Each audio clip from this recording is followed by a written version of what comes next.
sir. I'll be talking about endoscopic repair of subcondylar fractures, and this is about our initial experience with around 6 cases.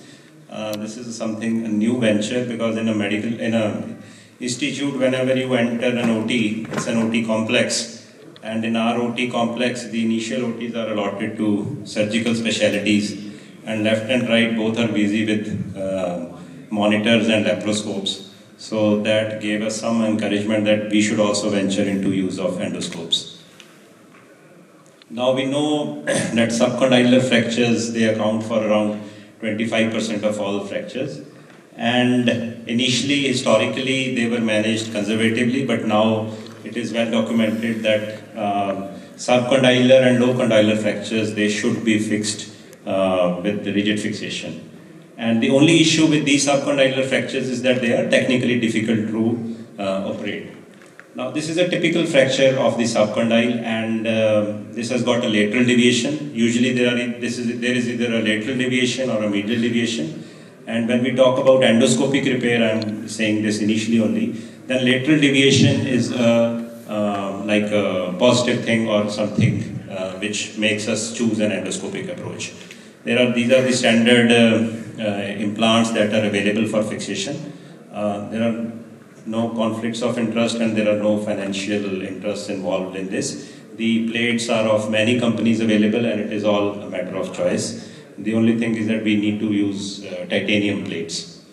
Now, if we come to rigid fixation, and if we have to talk between intraoral versus extraoral approach, then since I'll be talking about endoscopic approach, so I will talk about drawbacks of extraoral approach. And the most common and feared one is a potential facial nerve injury. Then obviously there is a scar outside which is very well visible. Then there are other less common complications like salivary fistulas or cyanosis or Frey syndrome or any nerve disturbance, which we anticipate with an extraoral approach. There are drawbacks with intraoral approach as well. It is with or without endoscope. And if we talk specifically about endoscopic use, then the most common drawback or something which contradicts its use is it's technically demanding. And you need special instruments, and it is not ideal for comminuted fractures because of technicalities involved. And if we look into the history, then it was in 1925 that there was a mention about use of endoscopic approach. And the first publication related to endoscopic approach was way back in 1998. So this technique is very well documented way back. Now there are many special instruments which are required when we talk about endoscopic subcondylar fracture.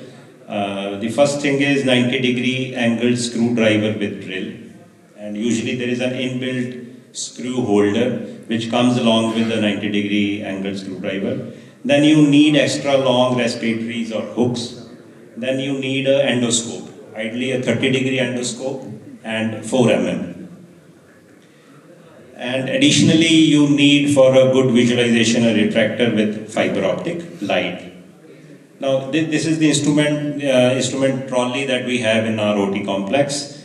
These all we borrowed from our surgical colleagues. This is a monitor, the fiber optic light, the light source, and the one needs to be attached to the camera. Instead of a 4 mm camera, we have a 2.7 mm camera, and this is again a 30-degree scope.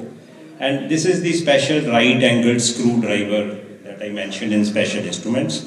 Again, this comes with from different companies, and the good thing about it is that it has a self-holding. This shaft is there which holds the screw when we introduce this screwdriver in the intraoral space. We don't have long respiratories, but we do have long right-angled Langenbeck's retractors. They are not the ideal choice, but still, since it's our early days, so they do help in adequate retraction. This is a 3D picture of the same laterally deviated subcondylar fracture, and this is the endoscopic view. I think it is not that clear over here on the screen, but this is the condyle, this side is the head, this is the posterior border of the mandible, and this is the fracture we see. And this side will be the sigmoid notch, and here will be the coronoid process. So this is how the endoscopic view is. Now, this is how the endoscopically, again, it is not very clear, but this is how the fracture site would look like. This is the fracture site. This is not clear on this picture. And this is with that right angle screwdriver, it has got a shaft. Instead, a shaft is for holding the screw. If you detach the shaft and you introduce a drill, so then this is how.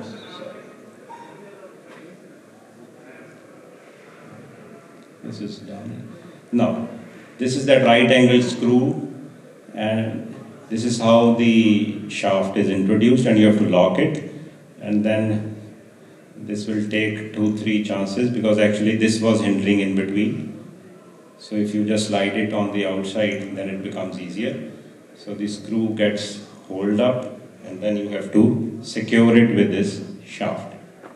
So now this is fully loaded and it is ready to be introduced. This is, instead of screw, this is the bit that has been introduced, and again motorized drilling can be done. And this is again when you have to fix the screw, then again you can do it in a motorized way. This is the right angle screwdriver and you can introduce it with this. This is how typically it looks after we have put in 2 screws. This is the fracture which has been reduced and it has been fixed up, and the posterior border is somewhere here. This side will be the condyle, sigmoid notch, and corner process will be this side. These are few of the endoscopic views of the reduced fracture, the Y-shaped plate. This was again a laterally deviated fracture and again a close-up view. Now this is our initial experience only with a few cases. And what we have found out is that it surely is intraoral endoscopic approach is surely a better approach than extraoral approach if we compare the complications and the drawbacks, be it a scar or be it the chances of fascial nerve palsy. Now the drawbacks, and these drawbacks are not small, one is it is technically demanding. If normally you can reduce a subcondylar fracture by extraoral approach within say half an hour, this is surely it is taking us more than 2 hours as of now. And special instrumentation is again one thing which you need to consider, because we are using 2.7 mm endoscope and I feel it is not sufficient. We need to have 4 mm scope. The monitor needs to be of a better quality, and you need long head respiratories or hooks which are able to hold the displaced fracture segment in position. So, and this is the last thing which again I have put it in different color because this is something which again needs to be disclosed, and that is that you invariably need a small transbuccal incision. So we make a stab incision because as of now we are definitely facing difficulty in doing it in a purely endoscopic way. Maybe as we do more cases, we are able to do it exclusively with an intraoral approach. But as of now, we have to make a small stab incision outside and then introduce the screwdriver in selected cases transcutaneously. And before that, we have to hold this plate also, because endoscopically through an intraoral approach, holding the plate in position is again a problem. So you need to introduce threaded filaments are there, steel threaded filaments. You have to introduce transcutaneously through that small stab incision and put it both across the fracture line, and then so that that plate remains in position while you are drilling or putting in the screw. So invariably we have to make a small transbuccal incision so as to complete the surgery. So thank you. Thank you. Thank you, Dr. Ramneesh. Any questions? It was wonderful. It is always Ramneesh now.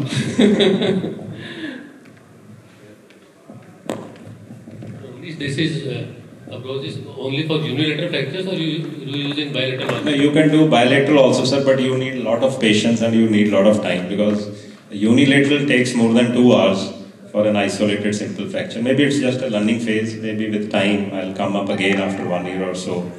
And we are doing it together. We are doing it in the department. And Dr. Mithil sir is also doing. The instruments are also site specific, or they are for the right or left side? They are different? No. They are not site specific. Okay. Yeah.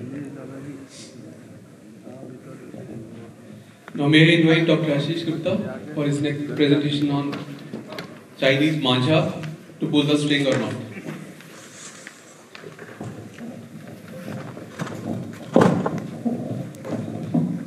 Everyone, I believe everyone in this room would have either seen, treated, read about, witnessed, or been a victim to the menace which is Chinese door or Chinese manja. So the talk of today is on the same lines, because as January starts to come, this problem starts to rear its head, and you get to see numerous patients, be it of, they may be children, they may be adults, they may be elderly, who come with injuries on any and every part of the body. So how did the kite come about to be? It was said that it is the invention of the Chinese, and in the 5th century BC, Mozi and Luba were the people who invented the kite. The history dates back more than 3,000 years, and why it was made in China was because at that time silk fabric was readily available in China. They had fine and high tensile strength silk lines for making these fishing lines and these flying lines. The resilient bamboo was used, which was a strong, lightweight framework to make these kites, and these kites used to be more of rectangular rather than trapezoid like they are today. How did these kites come to being in India? They traveled with the Buddhist missionaries along the Silk Route, and the first ever written record is in 13th century by a 13th century Marathi poet Namdeva. These kite flying events became more popular during the Mughal era when the emperors patronized this activity. These are the two famed Chinese travelers, Fahi and Ho Tsang, who visited India in 5th century BC and 7th century AD and are known to have brought kites with them. How did the kites go around the globe? India is not the only country which flies kites and has injuries, but kite making spread from China to Japan, to Korea, Burma and Malaysia, and regions where kite flying is still important and it's a part of local tradition. From there it spread to Indonesia, India and the islands of the Pacific, and once the Arabs got a hold of it, it spread to North Africa and Europe. There are numerous uses to kite apart from being a recreational activity. It's used for aerial photography, to study aerodynamics. Military uses it for target practice. You can use it to measure wind velocity, send radio signals, transport cargo, use it for advertising, building bridges by carrying lines across streams and gorges, human flight, generation of power, propelling craft like ships, ward of evil, raise banners of protest, and recently our farmers also brought down a lot of drones between Punjab and Haryana borders using just kites. Why is it called Chinese door? It's a synthetic thread, seems to have originated from China, made of nylon and is coated with metallic dust and powdered glass. But it's actually a misnomer. China has nothing to do with this string. It's neither manufactured there, nor is it being imported from there. It's being manufactured, supplied, dispersed and used in India alone. That's why we get to see so many patients of Chinese door injury, or what we should say is a plastic door injury in India, not in other parts of the world where kite flying is very common. It's made of nylon, which can be of two varieties. It has added heavy metals like zinc and stainless steel. It conducts electricity also because of these constituents. In 2011, Reliance Infrastructure had to issue an advisory to prevent people from flying kites near high tension wires. These things were in the newspaper also earlier. These are glass laced, and the biggest problem with them is that it's non-biodegradable. In India, they are mainly manufactured in UP, Madhya Pradesh, some parts of Rajasthan and some parts of Gujarat.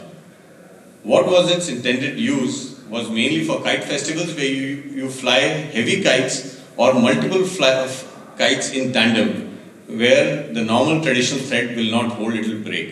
But it was not meant for domestic use anytime. What makes it dangerous?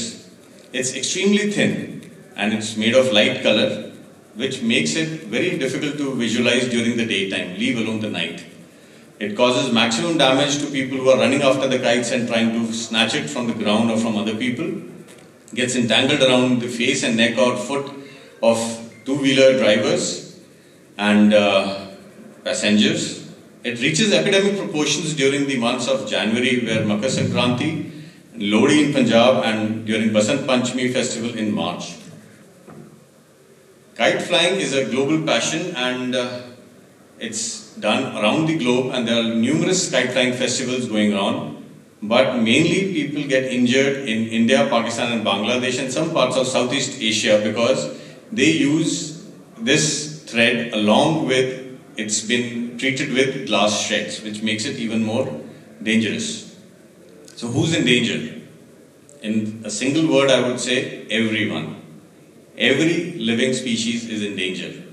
For people who are moving, for people who are standing, for people who are sitting in their homes, outside their homes, standing on the road, for animals, for birds, and even for marine life, because it is not biodegradable. It leads on to killing of these fishes, and a lot of marine animals get stuck in these nets and in these strings. What makes it popular? It's the low cost. One spool of plastic thread costs just 300 rupees. And the same thing, you want to buy a Bareilly door, which is of cotton, that costs you 900 rupees. So 3 times the cost. It's a high tensile strength, doesn't break, amplifies your ego. And you can see that it's a big industry now. I'm just quoting figures from Gujarat. In the early 1990s, kite making industry was only of a turnover of 8 to 10 crores. Whereas in the end of 2020s, it reached up to 625 crores. And it's employing more than 1.3 lakh people in and around the rural urban areas of Gujarat.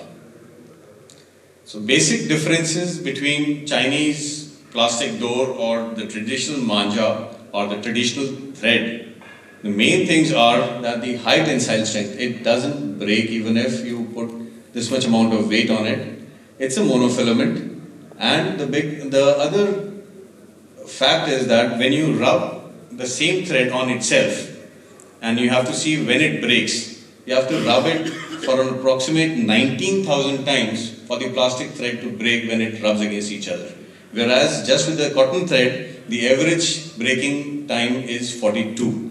You can just imagine that how many times it would have to hit itself to break.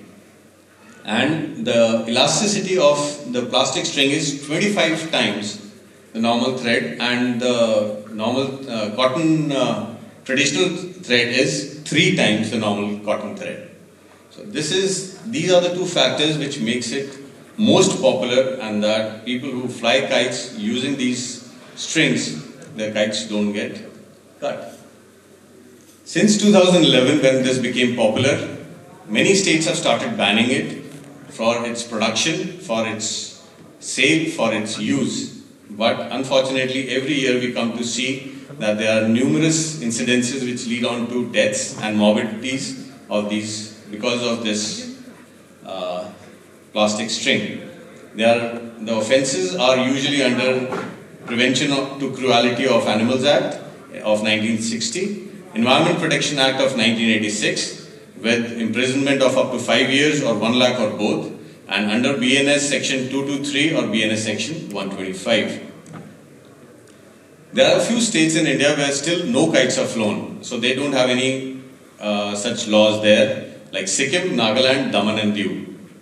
And these are the months and the holidays where kites are flown commonly, and these are the days when we get to see these patients more. Geographical incidence is not available because there is no concrete data available.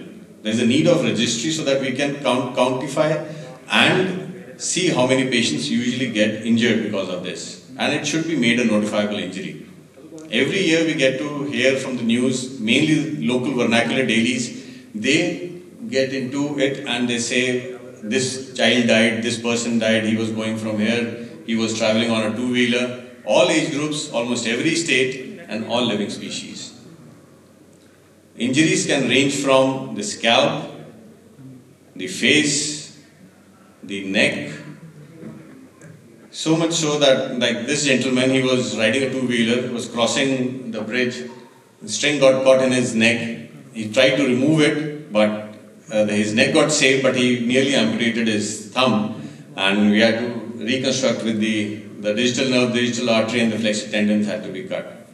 This child was brought to us last week. He was standing outside his door. An Activa sped through. There was a Chinese string or plastic string that was fixed to it, and when he crossed that kid, just scraped through his leg. You can see the white gash on the interior aspect of the ankle.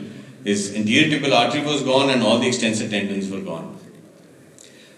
This elderly gentleman was standing on his roof when such a kite just flew by him, and you can see we are holding this is the epiglottis, and you can appreciate it better if you see this. It had gone through and through. You could see the posterior wall of the pharynx. This is the extent that this can go, and people who don't reach the hospital are the ones who have already had their jugulars cut. So what can be done to avoid this? People try to ban kite flying, but that is not possible for a simple fact that it's a simplistic activity of kite flying is bonhomie and comradeship, leading to community and nation building. Therefore, the importance and impact of kites and kite flying on the individual, the society, community and nation cannot be underestimated. But if you and me, we keep it simple and stick to the traditional kite flying strings, maybe these things will not happen. As a responsible plastic surgeon, we need to create awareness. We have to report these injuries. We have to collect data and publish these reports. And apart from our basic duty of reconstructing and reviving these patients. Thank you.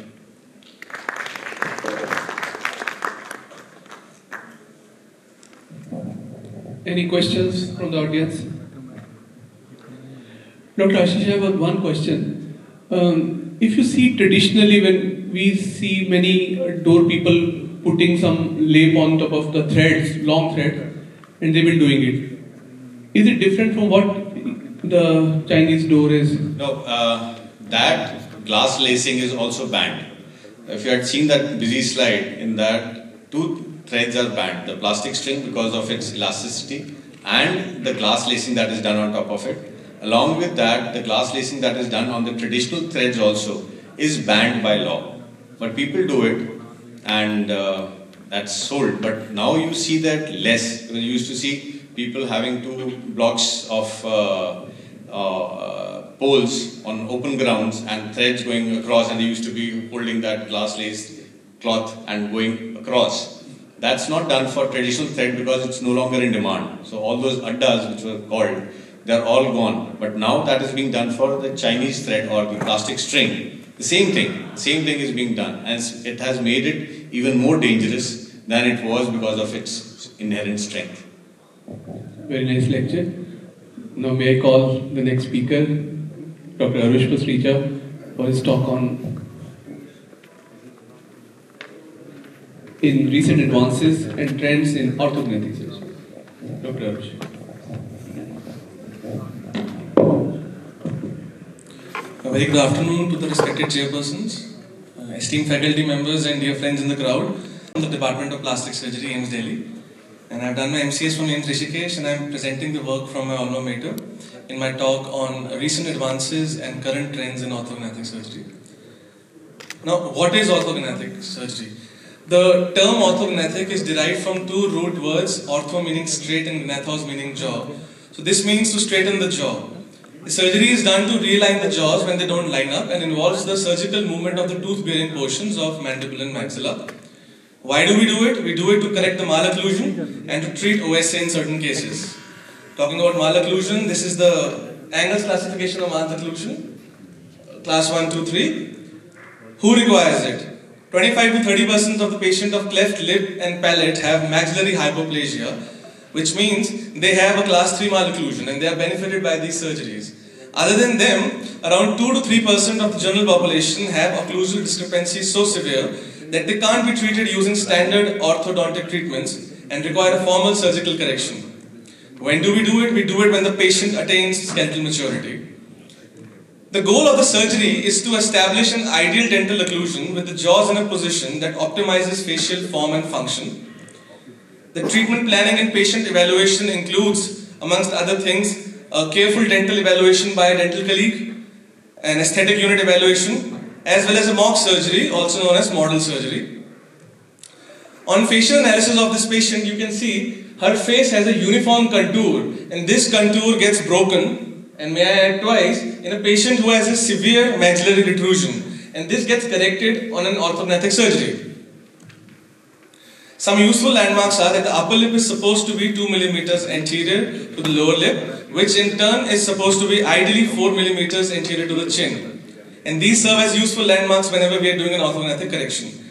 The approaches to orthognathic surgery includes pre-surgical orthodontics, which is what the traditional protocol was. But this particular approach is sometimes inconvenient to the patient due to a prolonged treatment time and also due to dental decompensation due to a phenomenon known as reverse orthodontics. The surgery first approach is something that we are moving towards. It shortens the total treatment time and leads to an early improvement of facial aesthetics. The procedures that fall under the umbrella of orthognathic surgery include a plethora of maxillary osteotomies and mandibular osteotomies, out of which the Leafwoods 1 osteotomy and the bilateral sagittal split osteotomy are the workhorse surgeries, with genioplasty being a useful adjunct. Bi-jaw surgery is when both the jaws are operated together and involves a combination of these three surgeries. Now these are certain basics about these surgeries. These are operative steps, and I'll be rushing through them due to paucity of time. We give an incision, a vestibular incision is given, and anterior nasal spine and pyriform aperture are exposed. After which, the osteotomy line is marked 5 millimeters above the apices of the canines, and once the osteotomy is begun with a reciprocating saw, it is taken laterally, and towards the end, we do a pterygomaxillary disjunction, which is the most critical step of this surgery, as it is fraught with a very dreaded complication of torrential bleeding due to injury of pterygoid plexus of veins. Which is why certain surgeons have been doing the Trimble's modification, which obviates the need for a pterygomaxillary disjunction, as the osteotomy, the posterior limit of the osteotomy is the third molar here. Now this is basically the crux of the surgery. This osteotomized maxilla can be brought downwards to cause a maxillary lengthening, or it can be taken upwards to do a maxillary impaction. When it is brought forwards, this is maxillary advancement, and this one here is the maxillary setback. These are some of our intraoperative pictures.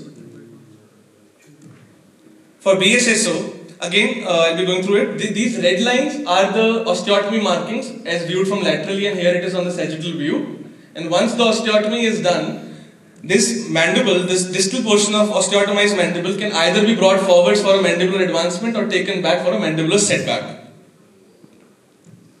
Same is with genoplasty. This one here is an advancement genoplasty, this one is a setback genoplasty. Now, model surgery is when models, acrylic or clay models of maxilla and mandible are prepared, and they are placed on a device known as articulator. And on this articulator, we perform a mock surgery, and this gives us a rough idea about the quantum of movement required for each jaw. Now, this is outdated, and the recent trend has moved away from articular towards virtual surgical planning using, this is 3D imaging, and CAD/CAM technology, which is computer-assisted design and computer-assisted manufacturing.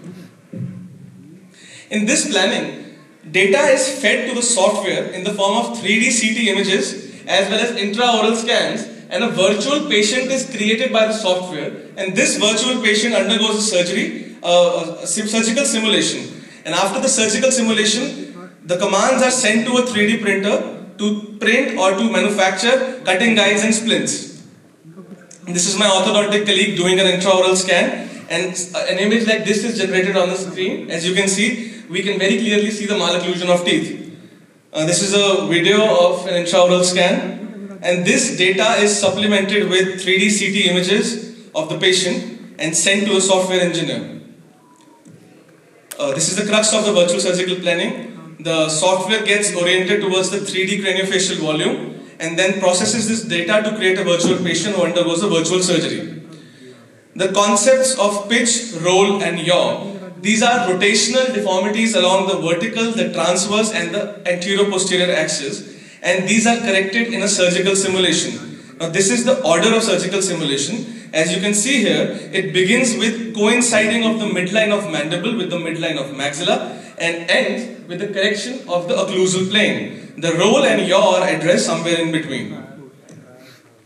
Now these are the kind of images that are generated on a software, and this red line is the soft tissue shadow. This is pre-simulation image. Then this is maxillary advancement by 6 millimeters, and at every step the software will show us the new skeletal picture as well as the soft tissue shadow. This is after adding the mandibular setback to the maxillary advancement, and this is the final step of surgery which involves the rotation of the mandible. You can see the change that the patient has gone through by noting the difference between the two soft tissue shadows. And this here is the pre-simulation and post-simulation skeletal framework, which serves as a guide for us for what the final picture we want in our surgery. Now CAD-CAM technology is basically third-party softwares which will print for us cutting guides, bone graft templates and intermediate and final splints. These are the splints. When we are doing a single jaw surgery, one splint suffices, but in a bi-jaw surgery we need 2 splints. And this is made of acrylic and has sockets on it on both the sides for teeth of each jaw. The cutting guides are more useful in TM joint surgeries and mandibular reconstruction, but many surgeons use them in orthognathic surgery as well.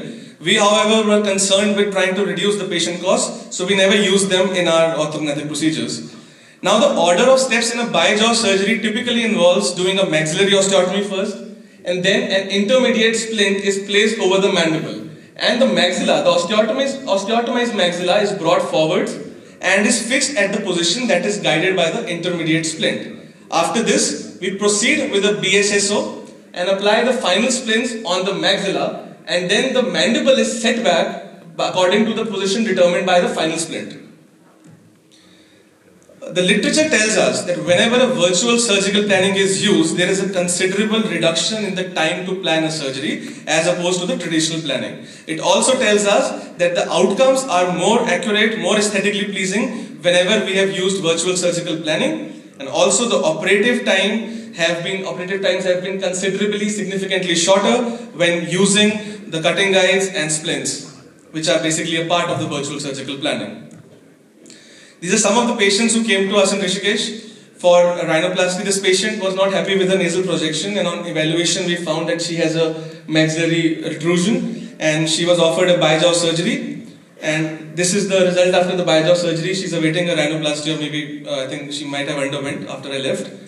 Another patient who came to us with complaints of reduced nasal projection, she also has a component of maxillary protrusion. We offered her a bi-jaw surgery. She did not want her mandible to be operated upon, so we did a maxillary advancement as well as an augmentation rhinoplasty, and were able to give her a better nasal projection. Distraction osteogenesis again is very useful when the quantum of movement is more than 1 to 1.5 centimeters, as it leads to the expansion of your soft tissue envelope and reduces the rates of relapses. Another patient that I operated towards the end of my residency. So I would like to conclude by saying that orthognathic surgery is a highly useful tool in a cleft surgeon's armamentarium, and the surgery first approach shortens the treatment duration and has better patient compliance, and virtual surgical planning and CAD-CAM technology makes orthognathic surgery more accurate and easier to perform, and this planning with advanced technology, we are hopeful, will become more user-friendly and surgeons will be able to perform them in their office settings. I want to thank my teachers who have helped me in garnering better nuances and learning the nuances of orthognathic surgery. Dr. Mustafa Qadir is a past president of the Indian Association of Cleft Lip, Palate and Craniofacial Anomalies. I had the fortune of going to his center for 2 weeks in Bangalore. This is my guide from Rishikesh, Dr. Madhubari Vathulya, and it was with her blessings that we were able to implement Dr. Mustafa's protocols in Rishikesh. And my boss right now, who's still tutoring me after my MCH, Dr. Mani Singhal, and I would like to thank the organizers for giving me this chance to present my work here, and thank you for your patient listening. Thank you. Thank you, Dr. Arish. Because of shortage of time, we will be taking the questions at the dinner time. I will call the next speaker, Dr. S.S. Makar. We will be talking on diabetic food. Thank you, organizers, for giving me the opportunity.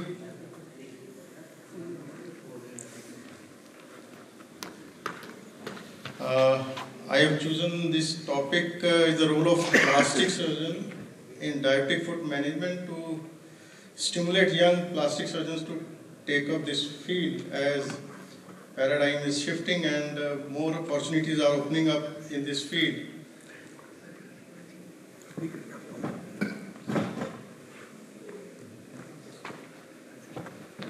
So plastic surgery is not just putting skin grafts or flaps.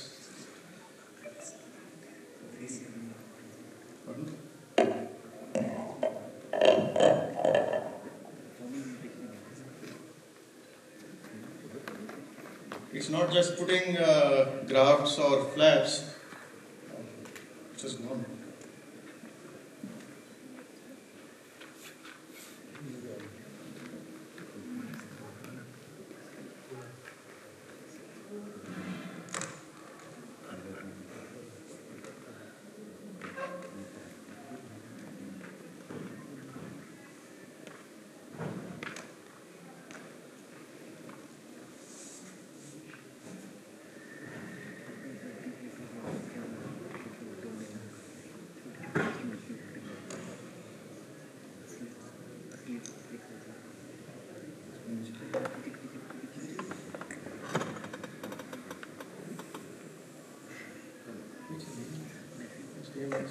Sorry for technical glitches. So whenever you find a foot ulcer, so for that cause is more important than the cover. So role of plastic surgeon is an active member of the team which comprises endocrinologist, orthopedician or vascular surgeon. So participation in all stages of diabetic foot management, not just making the wound heal, but to think about the prevention of recurrence and control the level of amputation. So for that we need to understand the pathology, which are three aspects of neuropathy, limited joint mobility and ischemia. So what does this neuropathy does?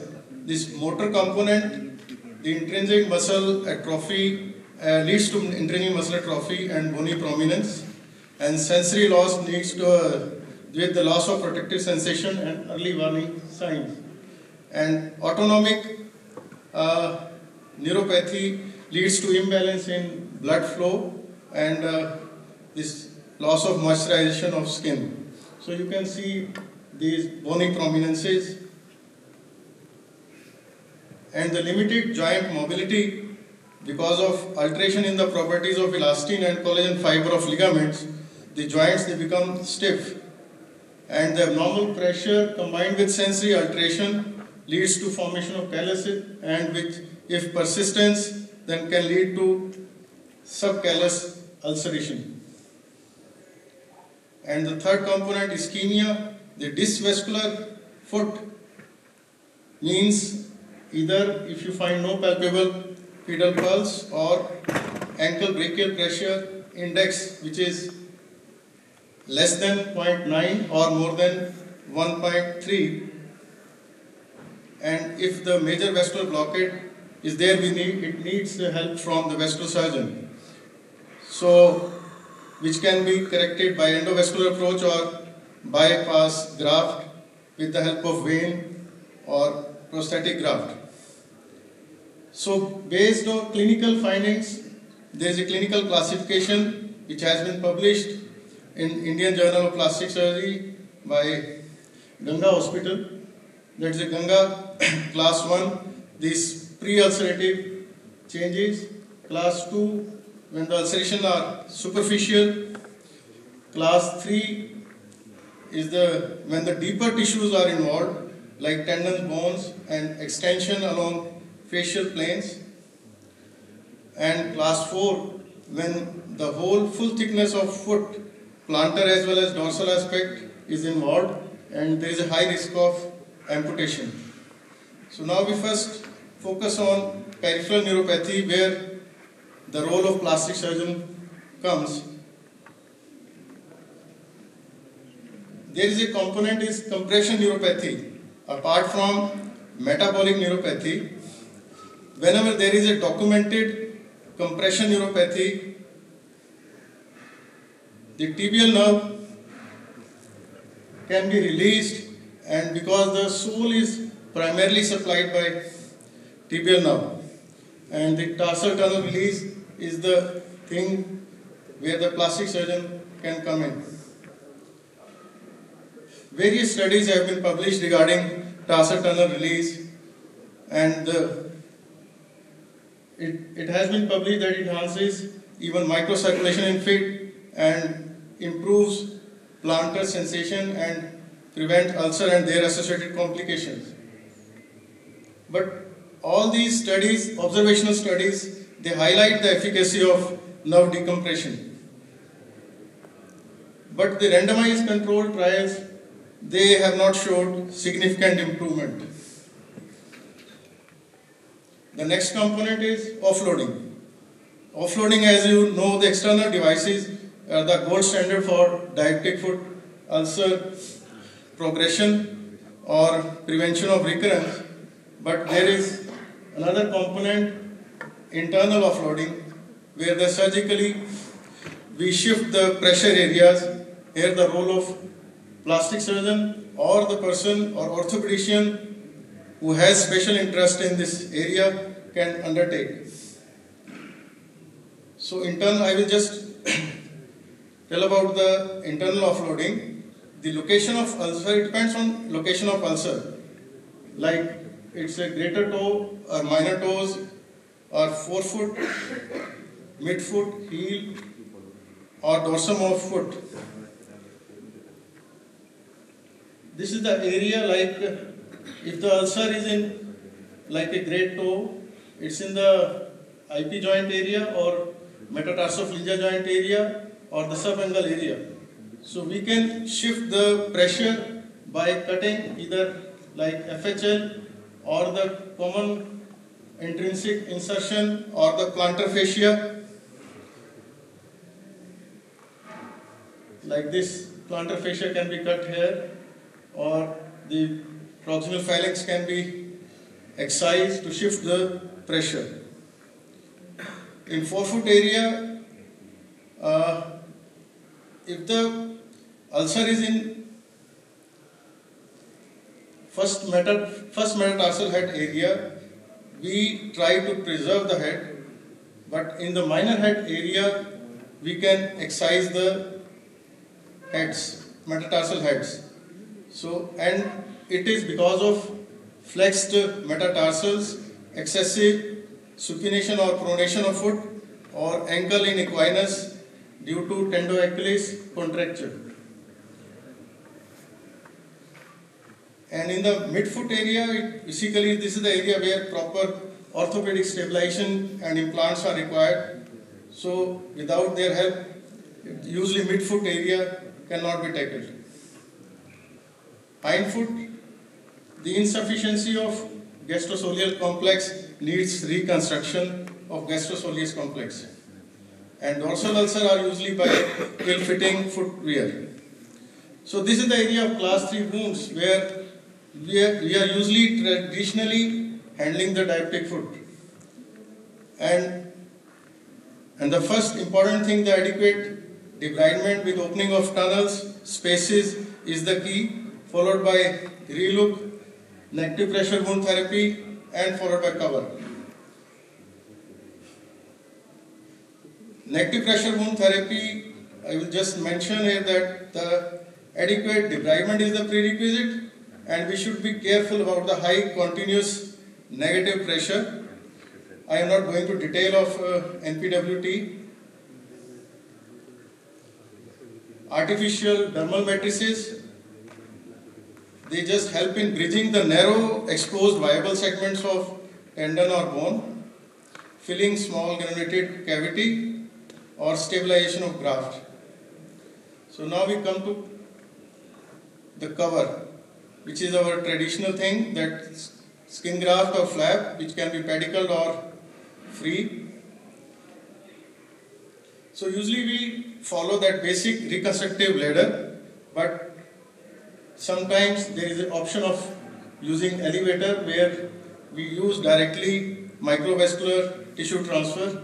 I will tell the indications. Now the class 4 wound where the full thickness of foot is involved. So I will take you through the journey of a one patient, just 9-year follow-up, how the things progressed. Like this is the class 4 wound.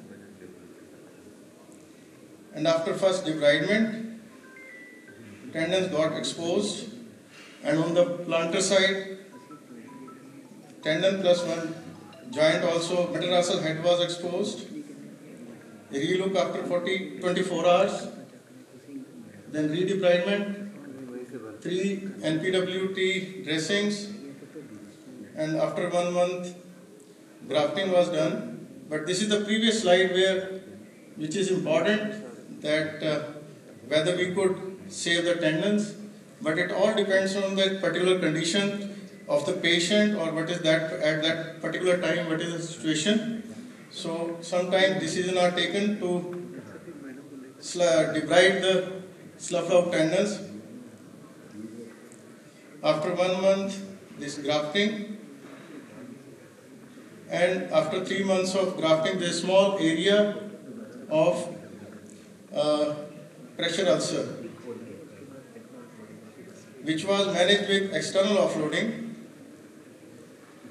And after 1 year, patient turned up with this wound, and it was decided to cover it with the local flap, which got healed.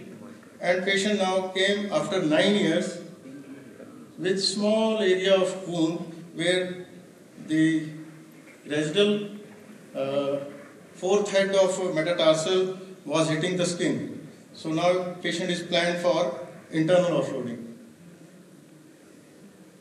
So now the next thing is reconstructive elevator. For that, microvascular transfer is the option which helps in promoting wound healing by providing vascular tissue. It supplements blood supply to ischemic zones, venous drainage to areas with venous insufficiency, and minimizes the amputation and preserves the length, and can provide better cushion. Any artery with good visible pulsatile flow can be used. A named and sizable artery is preferred. Velocity of 15 cm per second by duplex, and end-to-side anastomosis, if possible, is preferred. And site and vessel, dependent on the location of defect, type of flap, length of pedicle, positional convenience, and surgeon preference. And we should anticipate problematic vessels due to high prevalence of calcifications even without clinical vascular disease. So just few, one or two just cases. In the head of metatarsal with osteomyelitis, and it was covered with radial artery foramen flap.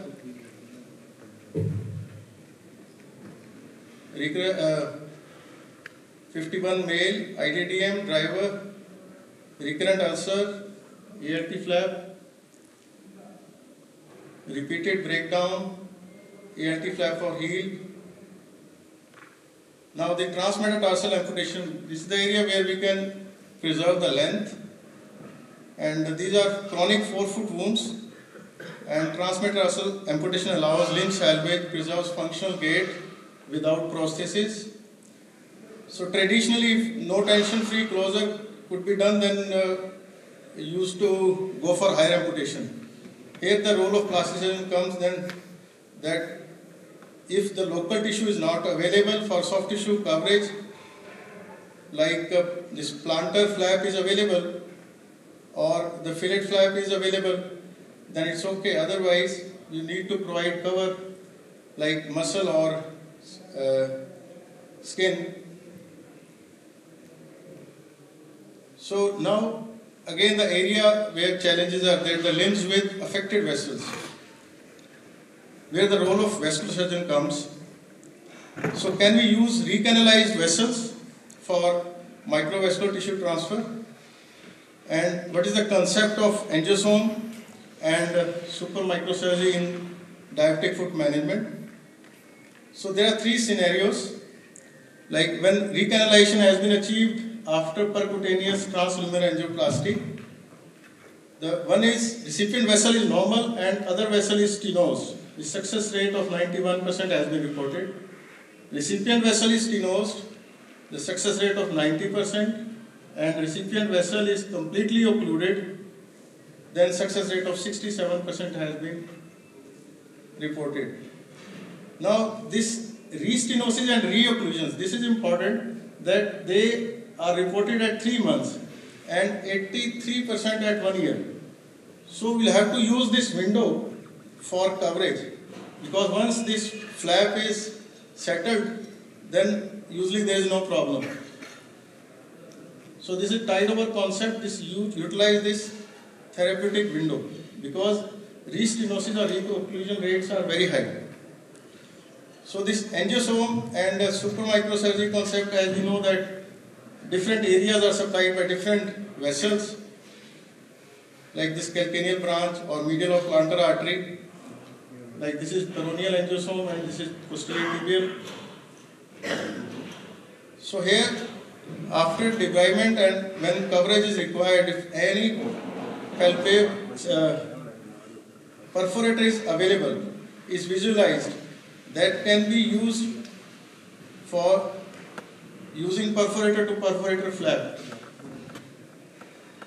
like skip flap to perforator first metatarsal artery. So there are various studies for analyzing outcome. A systematic review and meta-analysis of clinical studies has been published in 2024. That primary outcome after this limb function at 12 months and secondary outcome for mortality rate, limb loss, ulcer recurrence, flap failure. Dr. Makkar, can you just please Just finishing, just last one. Ambulation rates of 72 to 100% have been reported, and they are linked to the flap success, and still limited evidence that flap reconstruction improves this limb function. And lower mortality rates have been reported after free flap tissue transfer, and limb loss rate, which is higher in these groups because on the basis of inclusion of high risk cases, and low failure rates of 9.9.51 means 91% success rate have been reported, and ulcer recurrence rate of 0 to 37.5%. Further research of there is no concession optimal flap, but various novel approaches have been described, like perforator to perforator anastomosis, chimeric flaps, neurotization of flaps, functioning reconstruction, or simultaneous orthoplastic approaches. So take home message that plastic surgeon is active member of diabetic foot management team, should take the lead, not just covering the wound, should involve in prevention of ulcers, limiting the level of amputation, should start taking interest in new open scopes of management of diabetic foot, shifting paradigm, and choose reconstructive elevator wherever indicated, collaborate with other team members, and accept new challenges. Thank you, and this is just a request for one patient deformities. We have a Rotary grant. Whosoever is having one patient with deformity can be sent for free treatment. Thank you. Thank you, Dr. Makkar. It was very good talk. Any questions?